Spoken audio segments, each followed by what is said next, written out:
Terima kasih Tuhan, sungguh Tuhan hidup kami berharga di mata-Mu Tuhan. Terima kasih Tuhan, kami mengucap syukur buat penyertaan-Mu sepanjang tahun 2022 Tuhan. Sepanjang tahun 2022 sampai kami memasuki tahun 2023 ini Tuhan, kami masih dipelihara, kami masih bisa setia melayani-Mu Tuhan. Itu semua karena kemurahan-Mu, bukan karena kuat dan gagal kami Tuhan, tapi kan ada rencana-Mu yang indah buat setiap kami Tuhan. Ajar kami Tuhan di tahun yang baru ini kami makin setia Tuhan. Kami mau meninggalkan apa yang di belakang kami Tuhan. Kami mau berlari-lari menuju panggilan yang Kau berikan kepada kami Bapa. Biarlah Tuhan berikan kepada kami roh yang setia, roh yang taat Tuhan, roh yang antusias untuk kami tetap setia mengiring Kau Tuhan. Terima kasih Bapa, kami mengucap syukur Tuhan. Kami mau sambut firman-Mu hanya di dalam nama Tuhan Yesus. Haleluya, amin. Shalom Bapak Ibu Saudara, selamat malam. Saya mau ucapkan juga selamat tahun baru ya. Juga mungkin buat yang menyaksikan lewat YouTube, selamat tahun baru ya. Biar di tahun yang baru ini kita makin setia, makin semangat mencari Tuhan. Amin. Saya mau tanya di sini, ada nggak yang nggak pernah bohong? Coba unjuk tangan. Yang nggak pernah bohong. Wah, Tayaho nggak pernah bohong. Wah, hebat ya. Kalau pernah nggak di sini yang pernah bohong? Coba. Pernah ya. Jadi topik saya malam hari ini adalah bicara tentang dosa berbohong ya. Jadi kita tahu ya, setiap kita itu pasti kita pernah yang namanya berbohong ya. Apalagi waktu dulu belum kenal Tuhan. Waduh, kita tuh pokoknya namanya dulu kan kita nggak di dalam Tuhan ya. Jadi kita, firman Tuhan katakan yang menjadi bapa kita itu adalah iblis. Iblis itu kan suka berdusta, suka bohong ya. Jadi otomatis kita itu ketika kita belum mengenal Tuhan, kita pasti banyak berbohong gitu ya. Nah, jadi ada orang yang berbohong karena yang memang kepepet gitu kan. Nah, berbohong itu sebenarnya kita itu tidak mengatakan yang benar ya. Berarti kita menceritakan hal yang tidak sesuai dengan fakta ya. Jadi itu yang namanya berbohong. Ada istilah bohong putih ya, orang boleh bilang white lies gitu ya. Jadi artinya biasa sifatnya tuh kita berbohong karena kita mau ngelindungin orang ya. Biasanya contoh, oh saya takut kalau saya cerita ini papa mama saya akan khawatir misalnya gitu kan. Misalnya ada satu dulu saudara saya, papa mamanya masih hidup tapi anaknya mati kecelakaan gitu loh. Jadi sekeluarga sepakat berbohonglah sama orang tuanya gitu supaya orang tuanya nggak sedih gitu loh. Jadi sampai sekarang mungkin jangan-jangan dia juga nggak tahu anaknya tuh udah meninggal gitu loh. Jadi mereka itu melakukan kebohongan untuk melindungi orang tuanya. Nah, mengapa sebenarnya seseorang itu berbohong ya? Saya catat di sini ada beberapa poin. Yang pertama itu biasanya orang berbohong karena menghindari hukuman ya. Di dalam Kejadian 12 itu ada cerita tentang Abraham ya. Saudara tahu ya, kisah itu cerita tentang Abraham. Nah, ketika itu Abraham tuh pergi ke Mesir karena ada kelaparan ya. Jadi dia itu bilang sama istrinya si Sarai, nanti kalau misalnya ada orang Mesir tanya, jangan bilang kamu istri saya, kamu bilang aja kamu adik. Ya, kenapa tujuannya? Dia takut. Sebab kalau dikatakan dia itu istrinya, dikatakan dia akan dibunuh gitu loh. Nah, jadi dia bilang di ayat 13, katakanlah bahwa engkau adikku supaya aku diperlakukan mereka dengan baik karena engkau, dan aku dibiarkan hidup oleh sebab engkau. Nah, jadi ini Abraham itu dikatakan adalah bapak orang beriman ya. Tapi ya dia juga bisa melakukan hal itu gitu loh. Jadi karena kepepet, karena dia takut kena hukuman, akhirnya dia terpaksa berbohong. Nah, lalu ada juga kisah di dalam salah satu murid Tuhan Yesus yaitu Petrus ya. Dia adalah orang yang bersama-sama dengan Yesus ya, mengikuti Yesus, tapi dia juga akhirnya dia berbohong, dia menyangkal bahwa dia mengenal Yesus. Nah, itu adalah contoh-contoh orang yang berbohong karena takut kena hukuman ya. Dulu ada beberapa waktu yang lalu anak saya suruh saya bohong sama gurunya katanya. Karena dia tuh kepengen kerja part time. Jadi waktu itu dia kan sekolah. Jadi dia suruh saya bohong, mami bilang aja sama Miss bahwa ai sakit atau apa gitu. Jadi saya bilang sama dia, ih saya sih nggak mau, mami sih nggak mau, bohong. Saya bilang nanti mami yang tanggung dosanya, mami nggak mau. Saya bilang gitu. Mami mah begitu, mami mah nggak mau tolongin gitu kan. Saya bilang mami nggak mau. Saya bilang pokoknya kalau kamu mau bohong, kamu bohong aja sama kamu yang ngomong sama guru. Mami nggak mau ikut ambil bagian. Saya bilang gitu. Jadi biasanya kita suka bohong-bohong hal begini kan. Contohnya nih, kita kebanyakan CMT di sini ya. Dulu nih waktu kita mau kejar kerjaan gitu ya, biasa CMT bilang udah jalan gitu loh. Padahal kerjanya belum beres. Nah itu biasa kebohongan, ya ngaku ya. Biasa itu kebohongan yang suka dikatakan oleh CMT gitu ya. Jadi atau wah mati lampu, seharian mati lampu nih, padahal nggak mati lampu gitu kan. Nah itu biasa yang suka dilakukan. Nah yang kedua, kenapa orang suka berbohong ya biasanya karena ingin mendapatkan upah atau reward atau pujian. Ya misalnya contoh, ini rumahnya nih saya yang bersihin loh katanya. Saya semua yang bersihin rumah ini katanya. Tadinya rumah ini kotor tapi saya yang bersihin. Padahal bukan gitu, tapi dia berbohong gitu loh. Dia pengen cari muka mungkin sama bosnya atau sama atasannya. Atau dia bilang, oh ini ide dari saya loh, saya yang kasih ide ini. Ya tujuannya supaya ya dia dipuji oleh bosnya. Nah lalu yang ketiga biasanya orang berbohong itu untuk melindungi orang lain dari hukuman. Ya di dalam Keluaran 20 ayat 16 berkata, kita baca sama-sama 2-3. Jangan mengucapkan saksi dusta tentang sesamamu. Amsal 25:18. Orang yang bersaksi dusta terhadap sesamanya adalah seperti gada atau pedang atau panah yang tajam. Nah teman saya waktu itu dia cerita, dia kan digugat cerai oleh suaminya. Jadi suaminya ceritanya punya istri muda lagi, dia mau ceraiin dia gitu loh. Jadi dia itu suaminya suruh supirnya untuk berbohong gitu loh, berbohong tentang istrinya ini. Jadi ceritanya supirnya disuruh jelek-jelekin istrinya supaya nanti di pengadilan memberatkan dia gitu loh. Akhirnya supir ini cerita sama dia bahwa bosnya itu yang cowok yang suruh dia bersaksi palsu di pengadilan. Nah inilah yang terjadi, dia ingin melindungi bosnya itu, dia bersaksi dusta ya. Jadi sama seperti yang kasus belakangan ini terjadi kan ya. Dia disuruh bohong, disuruh bikin skenario, ya tujuannya supaya dia melindungi atasannya, ya. Nah, dikatakan orang yang bersaksi dusta terhadap sesamanya adalah seperti gada atau pedang atau panah yang tajam. Jadi artinya ketika kita bersaksi dusta, berbohong tentang seseorang, itu sama saja seperti membunuh karakternya seseorang ya. Jadi orang itu tadinya nggak begitu, tapi kita ngomong seakan-akan orang itu seperti itu. Nah itulah yang terjadi ketika kita bersaksi dusta.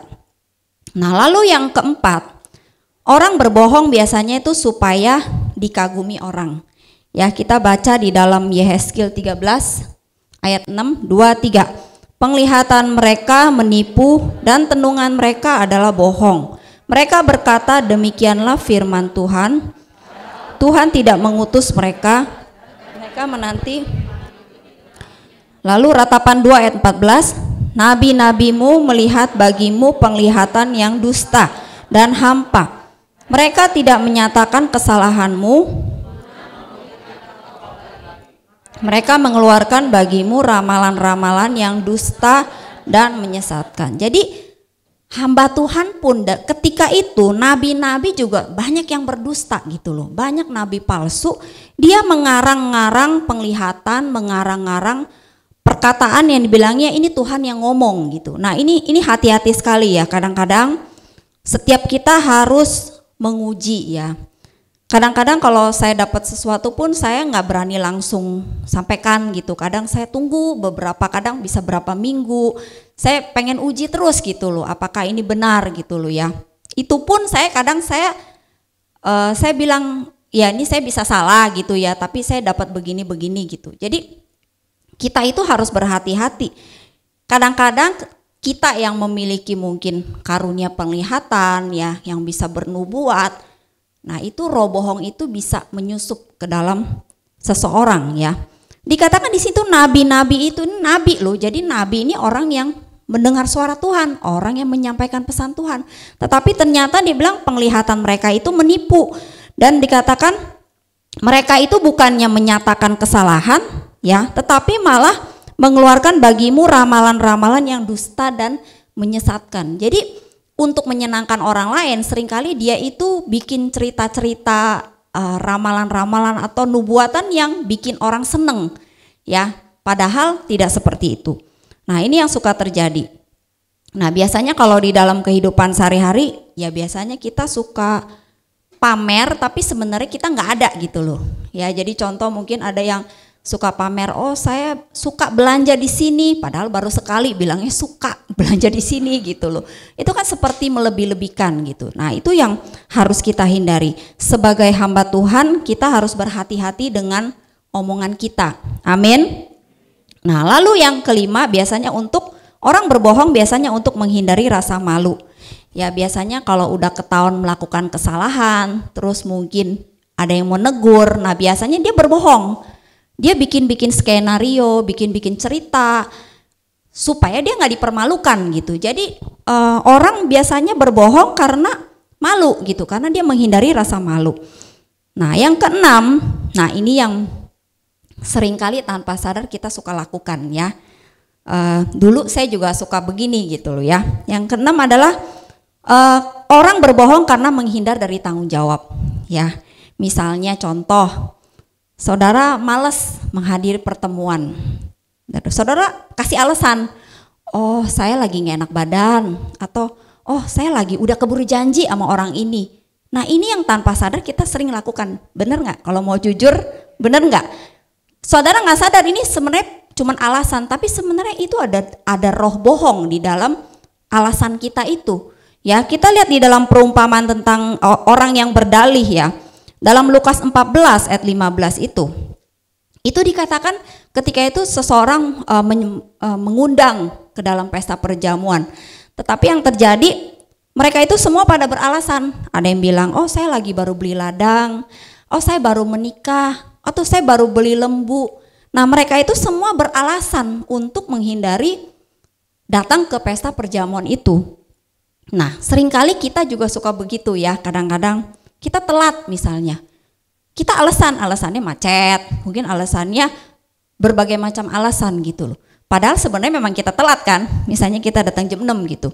Nah, kita bilangnya macet padahal kita berangkat baru jam 6. Nah, berarti itu juga termasuk kita beralasan, kita pengen menghindar dari tanggung jawab. Nah, ini yang dulu saya juga suka lakukan gitu. Padahal belum jalan, bilangnya udah jalan. Nah, ini yang harus kita perhatikan ya. Seringkali tanpa sadar kita itu mengundang dosa kebohongan ini masuk di dalam hati kita, di dalam diri kita. Nah, kalau kita melihat yang tadi 6 poin yang saya bagikan itu ya, orang biasanya berbohong karena ada situasi tertentu ya. Jadi memang ya biasa karena kepepet, karena menghindar dari tanggung jawab dan lain sebagainya. Tetapi sebagai pelayan Tuhan ya, ada kalanya ini menjadi kayak karakter gitu loh. Karakter kita itu suka berbohong ya. Jadi dengan kata lain memang kebiasaannya seperti itu. Jadi bukan karena situasional yang kayak tadi ya, karena kepepet atau apa, karena takut dihukum, tapi memang udah jadi gaya hidupnya gitu loh. Saudara pernah nggak ada mungkin saudara, ada temen yang kok ini orang apa-apa mau bohong ya? Maksudnya untuk hal-hal kecil aja dia mau bohong gitu. Misalnya, kamu beli ini di mana? Oh, saya belinya, misalnya dia belinya di Pancoran, tapi dia bilangnya belinya di Sogo atau gimana gitu.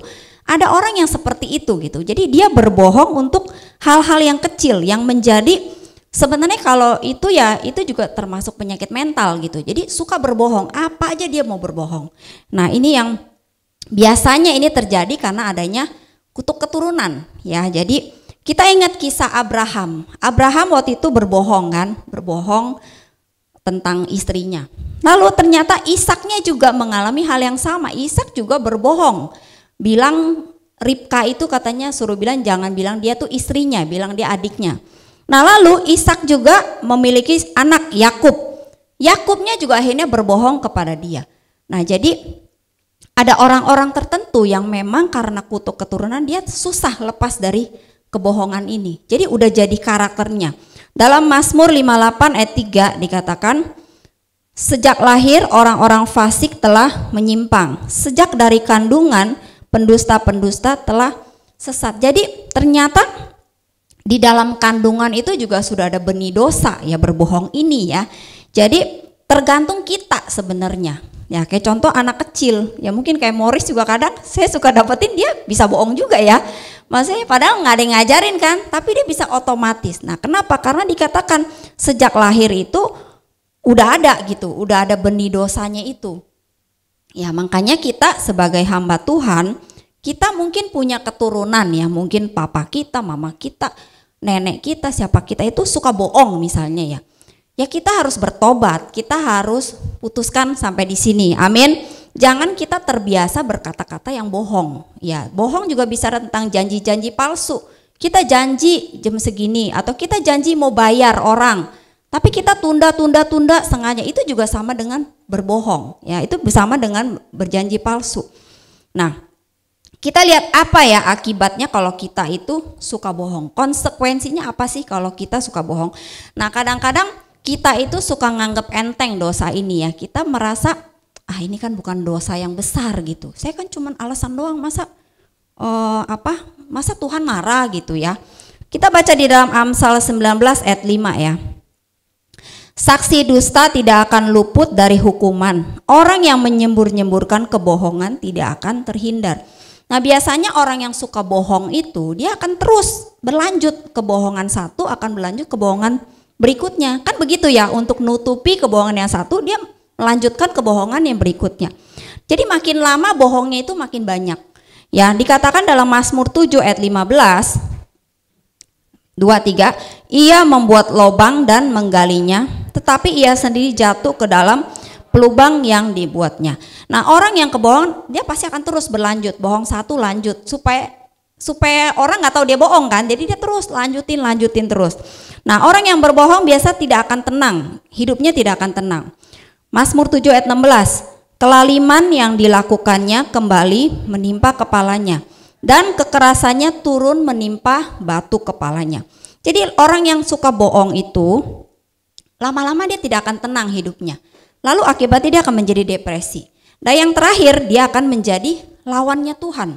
Ya di dalam Yehezkiel 13 ayat 8 kita baca sama-sama 2-3. Sebab itu beginilah firman Tuhan Allah.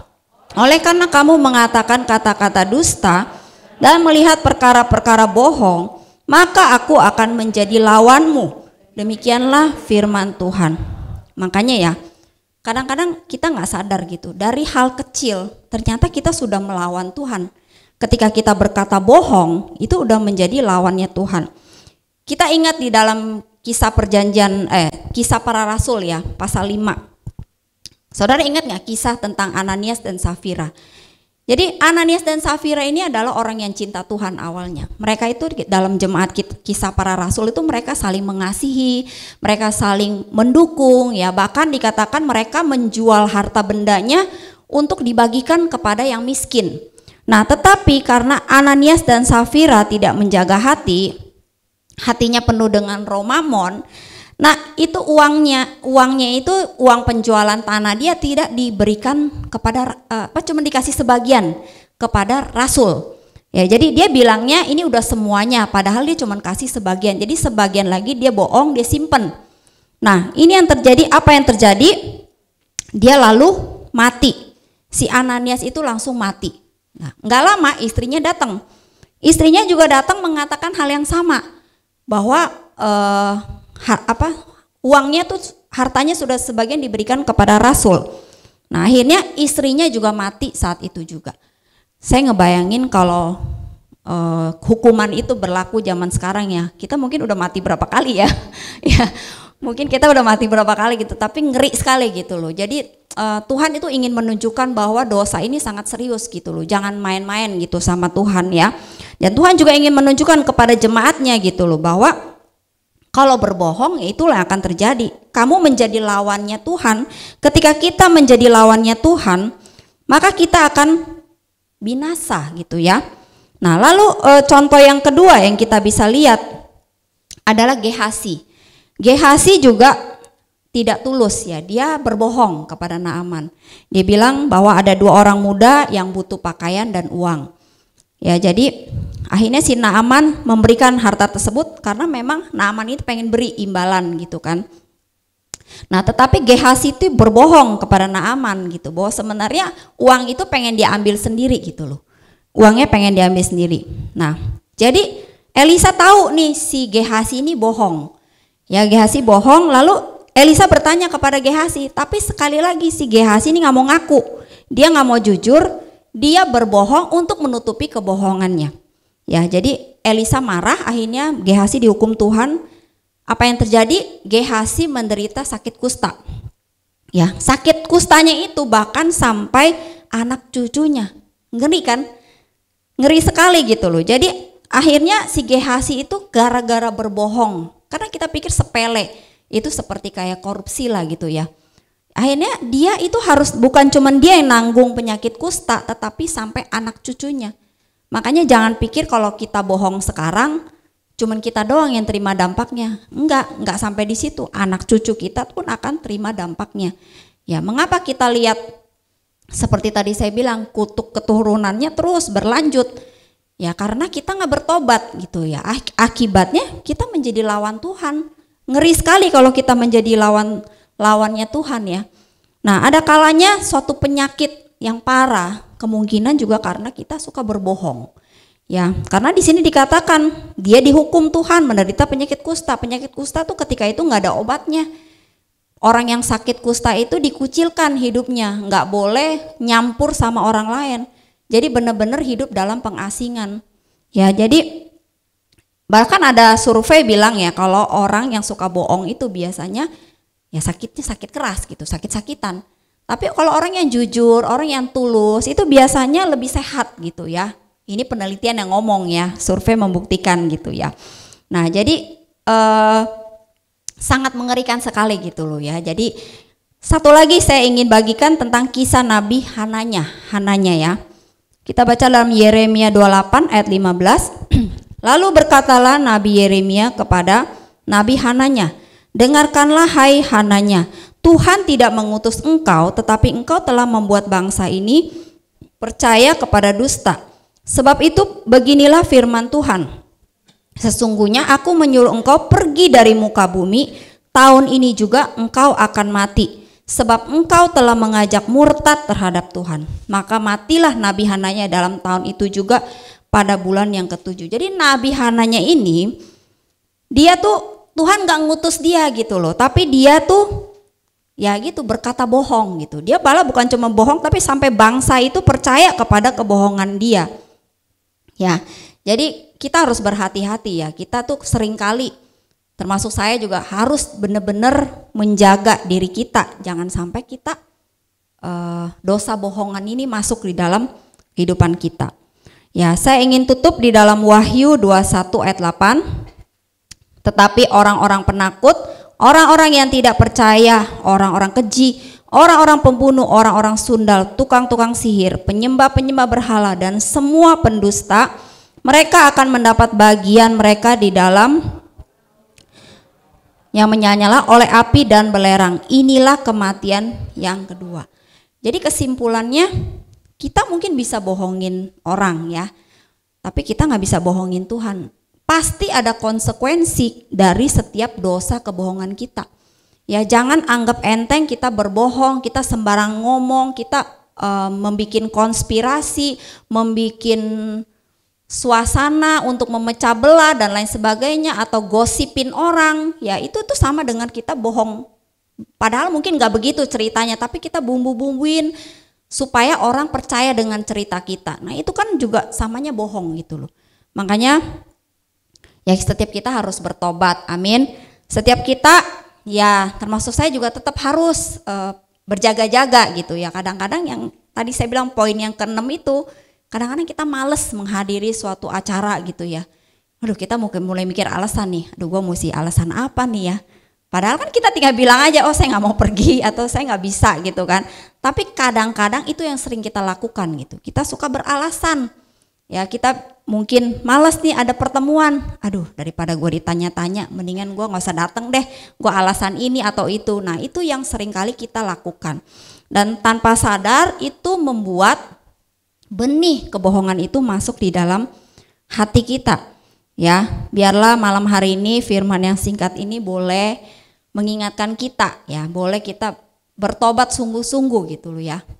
Supaya kita tidak mengalami murkanya Tuhan, supaya kita tidak menjadi lawannya Tuhan. Amin. Biarlah kita menjadi orang yang tulus, orang yang berkata apa adanya, orang yang perkataannya bisa dipegang, janji kita bisa dipegang. Hal sederhana gitu loh, apapun gitu loh. Kalau saya selalu misalnya saya mau berangkat gitu, kalau saya gak telat dikit saya pasti infoin. Karena memang ada orang-orang yang maunya on time gitu loh. Ada orang yang, apalagi terutama orang yang biasa di luar negeri lama gitu, biasanya mereka sangat memperhatikan waktu gitu ya. Jadi saya selalu bilang kalau saya gak telat, saya infoin dulu gitu. Saya berangkat jam segini. Jadi kadang-kadang suka gak enak hati gitu. Kadang-kadang saya juga ya bisa juga telat gitu loh. Tapi saya usahakan ya jangan telat gitu. Saya selalu berusaha untuk ya sesuai dengan waktunya. Nah itu sebenarnya kita harus belajar ya. Jadi hal sederhana gitu. Tapi kita harus belajar untuk bisa dipegang omongan kita. Amin. Biarlah firman Tuhan boleh memberkati kita semua. Tuhan Yesus memberkati. Silakan Pak Den.